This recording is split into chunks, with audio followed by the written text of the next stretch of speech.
عام انتخابات 8 فروری کو ہی ہوں گے۔ الیکشن کمیشن کا سینٹ کی قرارداد پر رد عمل۔ الیکشن کمیشن نے کہا ہے کہ سینٹ کی قرارداد کا الیکشن شیڈیول پر کوئی اثر نہیں پڑے گا۔ سپریم کورٹ کے احکامات کے علاوہ کوئی احکامات الیکشن شیڈیول پر اثر انداز نہیں ہو سکتے۔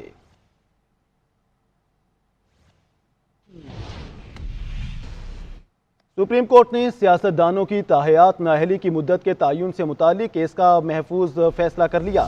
چیف جسٹس قاضی فائز عیسیٰ نے ریمارکس دیے کہ پورے ملک کو تباہ کرنے والا 5 سال بعد اہل ہو جاتا ہے۔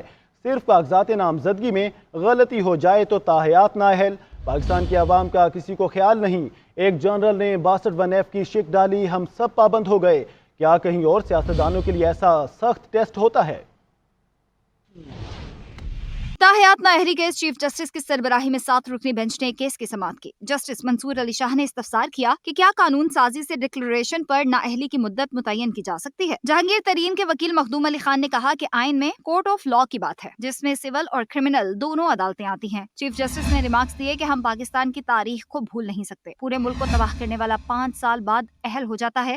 صرف ایک جرنل نے یہ شک ڈال دی تو ہم سب پابند ہو گئے۔ جسٹس قاضی فائز عیسیٰ نے مزید کہا، سادہ قانون سازی سے آئین میں دی چیز نہیں بدلی جا سکتی، مگر ہم آئینی ترمیم کو بھی کالعدم کر دیتے ہیں۔ کیا پاکستانی ارکان نے پارلیمنٹ دنیا میں سب سے بہترین ہے؟ مخدوم علی خان نے موقف اپنایا کہ ظاہر ہے ایسا نہیں ہے۔ چیف جسٹس نے استفسار کیا تو پھر ہم نے اپنے ارکان کی اہلیت کا جو پیمانہ رکھا دنیا میں کہیں اور ہے؟ جسٹس منصور علی شاہ نے کہا کہ میں آئین کو 18ویں ترمیم کے بعد سے دیکھ رہا ہوں، ہمیں تشریح کے لیے آئین میں دیے ٹولز پر ہی انحصار کرنا ہے۔ چیف جسٹس نے کہا کہ پاکستان کی تاریخ کو فراموش نہیں کیا جا سکتا۔ ہم نے نااہلی سے متعلق کیس میں پبلک نوٹس جاری کیا، مگر کوئی ایک سیاسی جماعت فریق نہیں بنی۔ پاکستان کی عوام کا کسی کو خیال نہیں ہے۔ جسٹس جمال بندخیل نے کہا کہ لوگوں کو طے کرنے دیں کون سچا ہے اور کون ایماندار ہے۔ جسٹس مسرت ہلالی نے کہا کہ ایک مخصوص کیس کے باعث حلقے کے لوگ اپنے نمائندے سے محروم کیوں ہوں۔ چیف جسٹس عمر عطا بندیال کے سمیع اللہ بلوچ کے اس فیصلے پر سوالات اٹھاتے ہوئے کہا کہ خاکوانی کیس میں 7 رکنی بینچ تھا، سمیع اللہ بلوچ میں 5 رکنی بینچ تھا۔ 7 رکنی بینچ نے کہا یہ معاملہ لارجر بینچ دیکھے گا، 5 رکنی بینچ نے اس پر اپنا فیصلہ کیسے دیا؟ یا تو ہم کہیں کہ سپریم کورٹ ججز کا احترام کرنا ہے یا کہیں نہیں کرنا۔ عدالت نے دلائل مکمل ہونے کے بعد کیس کا فیصلہ محفوظ کر لیا۔ چیف جسٹس نے کہا کہ کوشش کریں جلد مختصر فیصلہ سنا دیں۔